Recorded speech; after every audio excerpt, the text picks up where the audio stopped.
बिस्मिल्लाहिर्रहमानिर्रहीम। अस्सलामुअलैकुम। Farming tips में शाहिद अली अवान की जानिब से खुश आमदीद। नाजरीन, आज की वीडियो 2-3 हवालों से अहम है।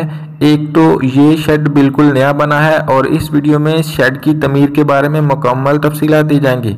प्लस बुजुर्गों के पास अच्छे मगर सस्ते जानवर फॉर सेल अवेलेबल हैं, उनके बारे में बताया जाएगा और बुजुर्ग अपना तजर्बा आपके साथ शेयर करेंगे कि कैसे जानवरों से ज़्यादा मुनाफा लिया जा सकता है। तो चलें शुरू करते हैं। अस्सलाम वालेकुम। वालेकुम सलाम। चाचू जी की हाल चाल है? शुक्र खुदा ज़ाता खैर। चाचू की ना अपना? मुश्ताक है मतलब। चाचू मुश्ताक है। इलाका केड़ा है? ये सियालकोट का इलाका जी। मैं पुलिस सर्विस करता रहा नसीराबाद जाफराबाद रहा बलोचिस्तान च। बलोचिस्तान च हूँ रिटायर हो गया 2 साल रिटायर। ते फिर आके तुसी की प्रोग्राम है कीता जानवरां दा? अपना जिमीदार शरीक हो गए हैं। ठीक है। जमीन ने अपनी थोड़ी सारी फिर डेरा शेरा बनाया ते माल मवेशी जेड़ा है अपना बना लिया जी। ते चाचू ये शेड बनाया कितनी देर हुई जे? इन तकरीबन साल हो गया जी ना। साल हो गया जी हाँ। ये लोहे दा शेड ये गर्म नहीं हुंदा? ये लोहे का शेड बनया लेकिन गर्म ते गर्मी च हुंदा है, लेकिन तू हवादार और वेख्या जी रखया? हां, तुहां विच सराह रखया है। हवा रखया तो हवा शवा आंदी जांदी है। बाकी मौसम ते गर्म दे विच ते गर्म हवावां चलदियां हुंदियां ते फिर ठीक है ठीक है ठीक है मौसम मुताबिक ठीक है। ਇਹਦੇ ਤੇ ਕਿੰਨਾ ਖਰਚਾ ਆ ਗਿਆ ਸੀ? ਇਹਦੇ ਤਕਰੀਬਨ 7.5 ਲੱਖ ਰੁਪਇਆ ਖਰਚਾ ਆ ਗਿਆ ਹੈ। ਕਿੰਨੀ ਜਗ੍ਹਾ ਇਹਨੇ ਕਵਰ ਕੀਤੀ? ਇਹਨੇ ਤਕਰੀਬਨ 17 ਮਰਲੇ ਜੀ। 17 ਮਰਲੇ ਤੁਹਾਂ ਕਵਰ ਕੀਤਾ ਤੇ ਤਕਰੀਬਨ 7.5 ਲੱਖ ਤੁਹਾਡਾ ਖਰਚਾ ਹੈ। ਤੇ ਅੱਛੀ ਕਿਸਮ ਦਾ ਲੋਹਾ ਲਵਾਇਆ? अच्छी किस्म का माल आप ही मंगवा के बनाया या किसी कंपनी को? आप ही सारा कुछ आप ही मंगवा के ते 65 हज़ार रुपया ਇਹਦੀ ਮਜ਼ਦੂਰੀ ਦਿੱਤੀ ਜੀ ਅਸਾਂ ਸਾਰੀ। अच्छा। ਇਹ ਲੋਹੇ ਦਾ ਮਾਲ ਤਕਰੀਬਨ ਮੇਰੇ ਖਿਆਲ 6.5 ਲੱਖ ਦਾ ਹੈ। 6.5 ਲੱਖ? ਹਾਂ 6.5 ਲੱਖ ਦਾ। ਠੀਕ ਹੈ। 65 ਇਹਦਾ ਖਰਚਾ ਆ ਗਿਆ ਸਾਡੀ। ਠੀਕ ਹੈ ਠੀਕ ਹੈ। ਤੇ ਹੁਣ ਜਾਨਵਰ ਕਿੰਨੇ ਕ ਰੱਖੇ ਜੇ? ਜਾਨਵਰ ਮਾਸ਼ਾਅੱਲਾ 26-27 ਜੀ ਕੇ। ਅੱਛਾ। ਤੇ ਮੱਝਾਂ ਨੇ ਜਾਂ ਗਾਵਾਂ ਨੇ? 5 ਮੱਝਾਂ ਤੇ 5 ਗਾਵਾਂ ਨੇ ਤੇ ਬਾਕੀ 8 ਬੱਚੀਆਂ ਨੇ ਤੇ ਬਾਕੀ ਉਹਨਾਂ ਦੀ ਜਾਸ਼ਾਂ 8 ਬੱਚੀਆਂ ਨੇ। ਹਾਂ ਸਾਹੀਵਾਲ ਦੀ ਨਸਲ ਨੇ। ਉਹ ਬੱਚੀਆਂ ਹੀ ਲਿਆਉਂਦੀਆਂ ਹਨ ਪਿੱਛੋਂ? ਆਹੋ ਇਹ ਬੱਚੀ ਨੇ। ਤੇ ਕਿਹੜੀ ਕਿੰਨੀ ਉਮਰ ਦੀਆਂ ਲਿਆਉਂਦੀਆਂ ਹਨ? ਇਹ ਸਾਰੀਆਂ ਖੇੜੀਆਂ ਨੇ ਤਕਰੀਬਨ 2 ਸਾਲ ਦੀਆਂ ਨੇ ਨਾ, ਮੇਰੇ ਖਿਆਲ 1.5 ਸਾਲ 200 ਦੀਆਂ ਨੇ। ਠੀਕ। ਤੇ ਮੱਝਾਂ ਕਿੰਨੇ ਤੋਂ ਮਿਲ ਗਈਆਂ ਹਨ ਤੇ ਗਾਈਆਂ ਕਿੰਨੇ ਤੋਂ ਮਿਲੀਆਂ ਤੇ ਬੱਚੀਆਂ ਕਿੰਨੇ ਤੋਂ? ਮੱਝਾਂ ਜਿਹੜੀਆਂ ਨੇ ਇਹ ਵੀ ਅਸਾਂ ਚੰਗੀਆਂ ਮੱਝਾਂ ਰੱਖੀਆਂ ਨੇ, ਮਤਲਬ 1,70,80 ਹਜ਼ਾਰ ਤੱਕ ਨੇ।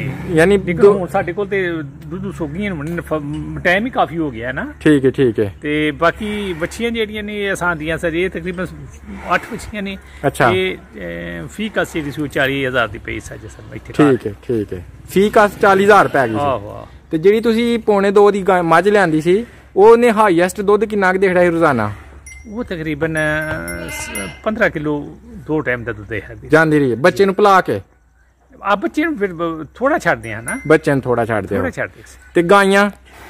ਗਾਈਆਂ ਵੀ ਮਾਸ਼ਾਅੱਲਾ ਵੇਖੋ ਤੁਹਾਡੇ ਸਾਹਮਣੇ ਨੇ ਹੁਣ। ਨਹੀਂ, ਇਹ ਕਿੰਨਾ ਦੁੱਧ ਦਿੰਦੀਆਂ ਰਹੀਆਂ? ਉਹ ਗਾਂ ਜੇ ਤੇ ਉਹਦਾ ਤਕਰੀਬਨ 3 ਕਿਲੋ ਇੱਕ ਥਣ ਦੇ ਵਿੱਚੋਂ ਅਸੀਂ ਇੱਕ ਟਾਈਮ ਦਾ ਦੁੱਧ ਚੁੰਨੇ ਆ, ਲੇਕਿਨ ਉਹ ਵੀ ਅਸੀਂ 3 ਕਿਲੋ ਚੁੰਨੇ ਇੱਕ ਥਾਣੀ। ਅੱਛਾ। ਬਾਕੀ ਉਹ ਬੱਚਾ ਪੀ ਜਾਂਦਾ, ਉਹ ਅੰਦਰ ਬੱਚਾ ਬੱਦਾ ਆ। ਨਹੀਂ, ਤੁਸੀਂ ਇੱਕ ਥਣ ਚੁੰਦੇ ਹੋ ਬਸ? ਇੱਕ ਥਣ ਚੁੰਨੇ ਅਸੀਂ, ਪੀਂਦਾ ਹੀ ਕੋਈ ਨਹੀਂ। ਗਾਈ ਦਾ ਦੁੱਧ ਪੀਂਦਾ ਹੀ ਕੋਈ ਨਹੀਂ ਸਾਡੇ। ਤੇ 3 ਕਿਲੋ ਸਵੇਰ 3 ਕਿਲੋ ਸ਼ਾਮੇ? ਹਾਂ ਬਸ। ਤੇ ਬਾਕੀ ਉਹਦਾ ਬੱਚਾ ਪਲਾ ਹੱਜ? ਬਾਕੀ ਬੱਚਾ ਹੀ ਹੈ। ਅਗਰ ਚਵੇ ਥਣ ਚਵੋ ਤੇ 12 ਕਿਲੋ ਨਿਕਲ ਆਉਂਦਾ ਇਨਸ਼ਾਅੱਲਾ ਆਰਾਮ ਨਾਲ? ਹਾਂ ਆਰਾਮ ਨਾਲ। ਤੇ ਗਾਈਆਂ ਕਿੰਨੇ ਦੀਆਂ ਮਿਲੀਆਂ ਹਜੇ?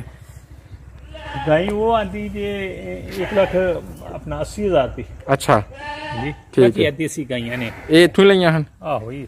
ਉਹ ਉੱਥੋਂ ਸਾਹੀਵਾਲੋਂ ਲਿਆਂਦੀ ਸੀ? ਨਹੀਂ, ਉਹ ਇੱਥੋਂ ਆਂਦੀ ਹੈ ਸਿਆਲਕੋਟ ਤੋਂ। ਸਿਆਲਕੋਟ ਤੋਂ? ਮੰਡੀ ਚੋਂ? ਸਿਆਲਕੋਟ ਨਹੀਂ, ਇਹ ਘਰੋਂ ਹੀ ਆਂਦੀ ਹੈ ਸ਼ੌਕੀ ਤੌਰ ਤੇ ਨੈਟ ਤੋਂ ਵੇਖ ਕੇ ਨਾ। ਅੱਛਾ ਅੱਛਾ ਅੱਛਾ। ਤੇ ਇਹ ਤਿਆਰ ਸੀ ਬਿਲਕੁਲ ਨਾ ਜਿਹਨੂੰ ਲਿਆਂਦੀ ਸੀ, ਜਿਹਨੂੰ ਲੈ ਕੇ ਆਏ ਹੋ? ਹਾਂ। ਤੇ ਦੇਸੀ ਜਿਹੜੀਆਂ ਨੇ ਇਹ ਕਿੰਨੇ ਦੀਆਂ ਆਈਆਂ ਹਨ?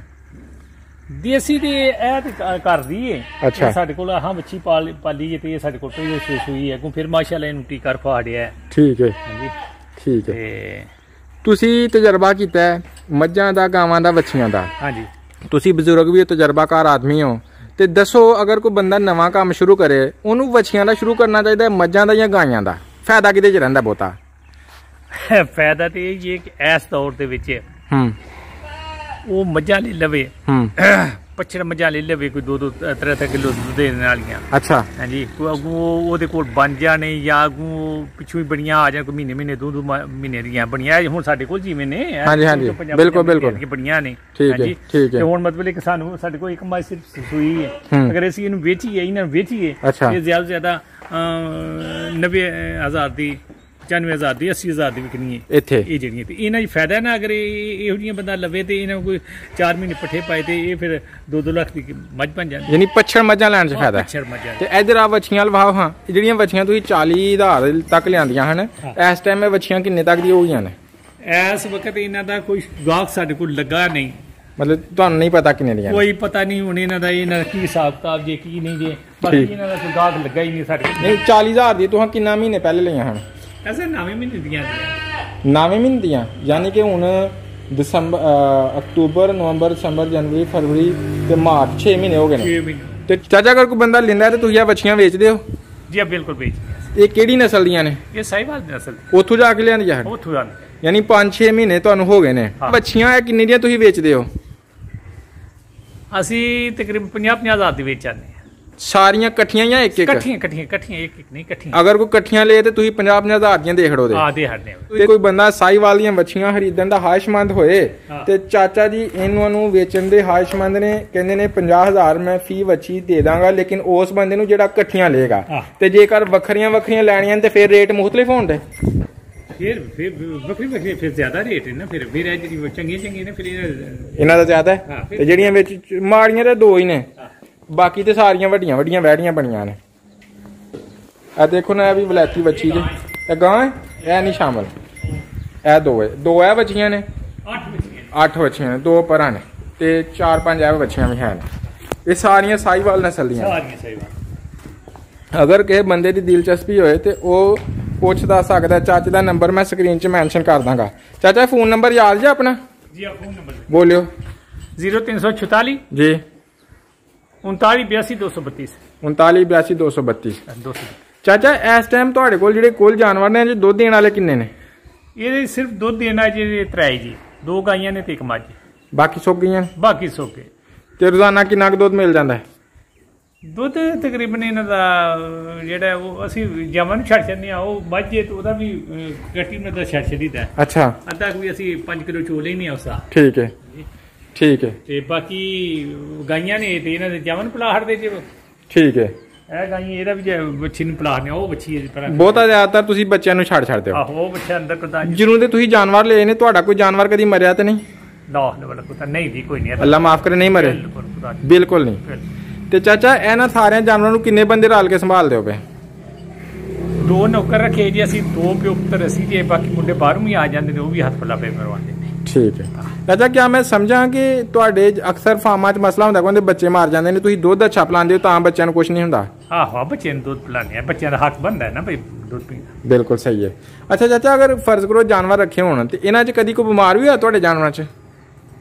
ਯਾਰ ਬਿਮਾਰ ਪਹਿਲੇ ਹੁੰਦੇ ਰਹਿੰਦੇ ਸਨ, ਫਿਰ ਡਾਕਟਰ ਬੁਲਾਉਂਦੇ ਸਾਂ। ਅੱਛਾ। ਫਿਰ ਆ ਕੇ ਬੜੇ ਖਰਚੇ ਸਨ ਤੇ ਅੱਗੇ ਪਿੱਛੇ ਹੁਣ ਤਕਰੀਬਨ 6 ਮਹੀਨੇ ਹੋ ਗਏ ਜੇ, ਸ਼ੁਕਰ ਹੈ ਖੁਦਾ ਦਾ ਕੋਈ ਮਸਲਾ ਨਹੀਂ। ਤੇ ਹੁਣ ਕੋਈ ਮਸਲਾ ਨਹੀਂ ਹੈ ਨਾ। ਹੁਣ ਅਸੀਂ ਇਹ ਵੇ ਕਿ ਇਹਨਾਂ ਨੂੰ ਉਹ ਪਹਿਲਾਂ ਉਹ ਡਾਕਟਰ ਆਉਂਦੇ ਹਨ ਡਾਕਟਰ ਤੇ ਉਹ ਨਿਲ ਜਾਂਦੇ ਹੋ ਜੀ, ਇਹਨਾਂ ਨੂੰ ਐਲਵੀਜੀਐਸ ਪਾਊਡਰ ਪਿਲਾਓ ਜੀ, ਇਹ ਕਰੋ, ਅਸੀਂ ਕਰਦੇ ਰਹਿੰਦੇ ਸਾਂ। ਫਿਰ ਇਸ ਤਰੀਕੇ ਨਾਲ ਇਹ ਬਿਮਾਰ ਦਰਅਸਲ ਬੰਦਾ ਖੁਰਲੀ ਦੇ ਉੱਤੇ ਨਾ। ਅੱਛਾ ਹਾਂਜੀ ਠੀਕ ਹੈ। ਖੁਰਲੀ ਦੇ ਵੱਜਣ ਦੀ ਵਜ੍ਹਾ ਨਾਲ ਫਿਰ ਅਸੀਂ ਮਸਾਲੇ ਮਸੂਲੇ ਕੋਈ ਕਦੇ ਦੇ ਹੈ 15-20 ਦਿਨ ਨਾ ਆਪਣੇ ਤੌਰ ਤੇ ਇਹ ਪਿਆਜ਼ ਮਿਰਚਾਂ ਮੁਰਚਾਂ ਕੁੱਟ ਕੱਟ ਕੇ ਤੇ ਅੱਗੇ ਪਿੱਛੇ ਠੀਕ ਹੈ ਅਦਰਕ ਵਗੈਰਾ ਮਿਲਾ ਕੇ ਉਹ ਦੇਖੀ ਦਿੰਦੇ। ਸ਼ੁਕਰ ਹੈ ਖੁਦਾ ਦਾ। ਯਾਨੀ ਹੁਣ ਤੁਸੀਂ ਪਿਆਜ਼ ਮਿਰਚਾਂ ਅਦਰਕ ਦਿੰਦੇ ਰਹਿੰਦੇ ਤੇ ਹੁਣ ਕੁਝ ਨਹੀਂ ਹੁੰਦਾ? ਹਾਂ ਨਹੀਂ ਕੁੱਟ ਕੇ ਦਿੰਦੇ ਹੋ? ਹਾਂ ਕੁੱਟ ਕੇ ਦੇ। ਕਿੰਨੇ ਕੁ ਦਿਨਾਂ ਬਾਅਦ ਦੇ ਛੱਡਦੇ ਹੋ? 15-20 ਦਿਨਾਂ ਬਾਅਦ। 15-20 ਦਿਨਾਂ ਬਾਅਦ ਦੇ ਛੱਡਦੇ ਹੋ, ਜਾਨਵਰ ਮਾਸ਼ਾਅੱਲਾ ਠੀਕ ਰਹਿੰਦੇ ਨੇ। ਚਾਚਾ ਜਿਹੜੀਆਂ ਤੁਹਾਡੀਆਂ ਵੱਛੀਆਂ ਨੇ ਇਹਨਾਂ 'ਚ ਕੋਈ ਗੱਭਣ ਵੀ ਹੈ ਇਸ ਟਾਈਮ? ਨਹੀਂ ਜੀ ਇਹਨਾਂ ਨੂੰ ਕੋਈ ਗੱਭਣ ਨਹੀਂ ਫਿਲਹਾਲ, ਕੋਈ ਗੱਭਣ ਨਹੀਂ ਹੈ, ਲੇਕਿਨ ਬੋਲਦੀਆਂ ਹੈ ਨਾ? ਆਹੋ ਇਹ ਬੋਲੀਆਂ ਮਤਲਬ ਯਾਰ ਬਾਹਰ ਨਹੀਂ ਕਿ 18 ਚ ਆਈਆਂ ਸਨ। ਅੱਛਾ। ਛੋਟੀਆਂ ਰੱਖ ਕੇ ਇਹ ਹੁਣ 3 ਨੇ ਵਿੱਚ ਸਿਰਫ ਜਿਹੜੀਆਂ ਨੇ ਉਹ ਦੋਂਦੀਆਂ ਨੇ। ਅੱਛਾ 3 ਸਿਰਫ ਦੋਂਦੀਆਂ ਨੇ, ਬਾਕੀ ਸਾਰੀਆਂ ਖੀਰੀਆਂ ਨੇ। ਯਾਨੀ 3 ਦੋਂਦੀਆਂ ਹੋ ਚੁੱਕੀਆਂ ਨੇ ਤੇ ਬਾਕੀ ਖੀਰੀਆਂ ਨੇ। ਠੀਕ ਹੈ। ਅੱਛਾ ਚਾਚੂ ਤੁਹਾਡਾ ਚਾਰਾ ਇਹਨਾਂ ਵਾਸਤੇ ਆਪਣਾ ਜ਼ਾਤੀ ਹੈ? ਜੀ ਆਪਣਾ ਜ਼ਾਤੀ। ਕਿੰਨਾ ਕੁ ਚਾਰਾ ਇਹਨਾਂ ਸਾਰੇ ਜਾਨਵਰਾਂ ਲਈ ਕਾਸ਼ ਕੀਤਾ ਜੇ? ਤਕਰੀਬਨ ਕੋਈ 4.5 ਕਿੱਲੇ ਹੈ। ਸਟਾਲਾ? ਹਾਂ ਸਟਾਲਾ 4 ਕਿੱਲੇ ਸਟਾਲਾ। ਕੋਈ ਕਣਕ ਵੀ ਜੀ ਜੇ ਉਹ ਬਾਨੇ ਆਪੇ। ਅੱਛਾ ਬਸ ਮੁੱਲ ਤੇ ਨਹੀਂ ਲੈਣਾ ਪਿਆ? ਨਹੀਂ ਮੁੱਲ। ਤੂੜੀ ਕਿੰਨੀ ਕਿ ਤੁਸੀਂ ਸਟਾਕ ਕੀਤੀ? ਤੂੜੀ ਤੇ ਅਸਾਂ ਮੁੱਲ ਲਈ ਜੇ 12ਵੇਂ ਮਹੀਨੇ ਚ ਤਕਰੀਬਨ 320 ਮਣ ਲਈ ਦੀ ਅਸਾਂ। 320 ਮਣ? ਆਹ ਤੇ ਤੂੜੀ ਖਰਾਬ ਹੀ ਪੈ ਗਈ ਸਾਨੂੰ। ਠੀਕ ਹੈ, ਖਰਾਬ ਕਿਉਂ ਪਈ? ਖਰਾਬ ਮਿੱਟੀ ਘਟਾ ਭੈੜੀ ਨਿਕਲ ਆਈ ਹੈ। ਯਾਨੀ ਤੂੜੀ ਖਰੀਦਣ ਲੱਗਿਆ ਵੀ ਦੇਖਭਾਲ ਕੇ ਬੰਦੇ ਨੂੰ ਦੇਖਣਾ ਚਾਹੀਦਾ, ਵੇਖਣਾ ਚਾਹੀਦਾ ਪਹਿਲਾਂ। ਅੱਛਾ ਚਾਚੂ, ਤੁਹਾਨੂੰ ਤੁਸੀਂ ਕਾਫੀ ਮੁਫੀਦ ਗੁਫ਼ਤਗੂ ਕੀਤੀ ਹੈ। ਨਵੇਂ ਵੇਖਣ ਵਾਲੇ ਦੋਸਤਾਂ ਨੂੰ ਦੱਸੋ ਕੋਈ ਆਖਰੀ ਮਸ਼ਵਰਾ ਜਿਹੜਾ ਤੁਹਾਨੂੰ ਮੈਂ ਨਹੀਂ ਪੁੱਛਿਆ ਲੇਕਿਨ ਇਸ ਕੰਮ ਦੇ ਹਵਾਲੇ ਨਾਲ ਬੜੀ ਅਹਿਮ ਗੱਲ ਹੈ, ਆਪਣੀ ਤਰਫੋਂ ਕੋਈ ਗੱਲ ਦੱਸੋ ਤੋਹਫਾ ਤਾਂ। ਜਾਨਵਰਾਂ ਦੇ ਵਿੱਚ ਇਹ ਹੈ ਕਿ ਜਾਨਵਰ ਜੇ ਅਗਰ ਉਹਨਾਂ ਨੇ ਰੱਖਣੇ ਨੇ ਪਾਲਤੂ ਦੂਸਰੇ ਤੀਸਰੇ ਕਰਨਾ तो ਉਹਨੂੰ ਆਪਣਾ ਬੱਚੇ ਲੈ ਆਉਣ, ਛੋਟੇ ਬੱਚੇ ਲੈ ਆਉਣਾ, ਤਿਆਰ ਕਰਨ ਤੋਂ ਸਾਲ ਡੇਢ ਸਾਲ ਦਾਣ ਪੱਠੇ ਪਾਣ, ਫਿਰ ਉਹ ਆਪਣਾ ਈਦ ਤੇ ਫਰੋਖਤ ਹੋ ਜਾਂਦੇ ਨੇ। ਅਸਾਂ ਵੀ ਕੰਮ ਕੀਤਾ ਸੀ, ਅਸਾਂ ਪਿਛਲੇ ਈਦ ਤੇ ਅਸਾਂ ਆਂਦੇ ਹਨ 4 ਬੱਚੇ ਨਾ। ਅੱਛਾ, ਤੇ ਉਹ ਤਕਰੀਬਨ ਉਹ ਫਾਇਦਾ ਦੇ ਗਏ ਹਨ? ਫਾਇਦਾ ਦੇ ਗਏ ਸਾਨੂੰ। ਯਾਨੀ ਤੁਹਾਡਾ ਆਖਰੀ ਮਸ਼ਵਰਾ ਹੈ ਕਿ ਪਛੜਾ ਮੱਝਾਂ 'ਚ ਤੇ ਬੱਚਿਆਂ 'ਚ ਫਾਇਦਾ ਹੁੰਦਾ ਹੈ? ਫਾਇਦਾ ਬਾਕੀ ਇਹਨਾਂ ਬੱਚੀਆਂ ਦੇ ਵਿੱਚ ਤੇ ਠੀਕ ਹੈ, ਬੁਨਿਆਦ ਨਾਲ ਹੀ ਹੁੰਦੀਆਂ ਨੇ ਨਾ। ਠੀਕ ਹੈ ਅੰਕਲ ਜੀ, ਬਹੁਤ ਸ਼ੁਕਰੀਆ, ਤੁਸੀਂ ਬਹੁਤ ਮੁਫੀਦ ਗੁਫ਼ਤਗੂ ਕੀਤੀ ਹੈ। अस्सलाम वालेकुम।